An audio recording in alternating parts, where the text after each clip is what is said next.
मुख्यमंत्री देवेंद्र फडणवीसांनी जे स्टेटमेंट केलं परवाच्या दिवशी त्याच्यातच त्यांनी सांगितलं की आमचा जो गॅस सिलेंडर आता उपलब्ध नाही.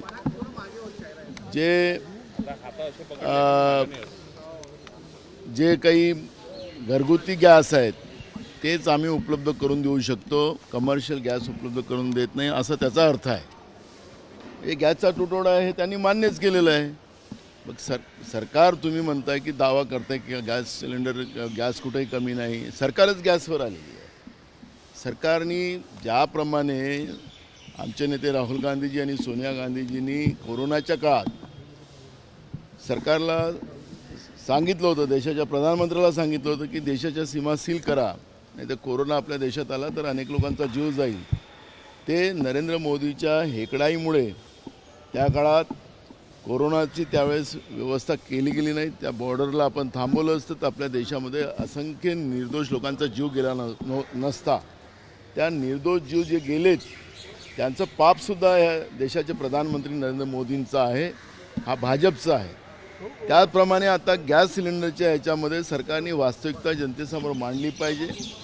आणि मोठ्या प्रमाणात आज उद्योग बंद व्हायला लागलेत, हॉटेल्स बंद व्हायला लागलेत आणि हे सगळे बंद होत असताना सरकार खोल धावा करत असेल की आमचा जो गॅस सिलेंडर तर मग द्या ना. मग लोकांच्या लाईनी घरगुती याच्यासाठी लोकांच्या लाईनी लागलेल्या आहेत, तुमच्याच माध्यमातून दाखवलं जातं.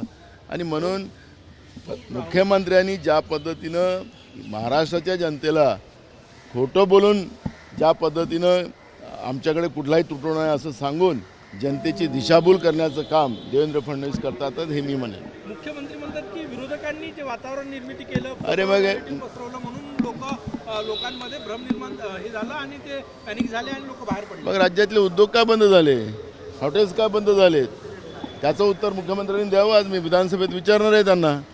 तुम्ही वास्तविकता मांडा ना, काय असेल अडचण ते सांगा ना, लोकांना त्या पद्धतीचं आश्वासित करा ना. पण खोटं बोलून, जसं कोरोनामध्ये तुम्ही खोटं बोललात, कोरोना आमच्या इथलं काहीच होणार नाही, कोरोनाला आमचे लोक मरणार नाही, मग एवढे निर्दोष लोक मेले तर त्याचे पापाची जबाबदारी तुम्ही घ्या ना. राहुरी आणि बारामती पोटनिवडणूक बिनविरोध होणार आहे का विरोध? बघा अजून तो निर्णय झाला नाही आहे.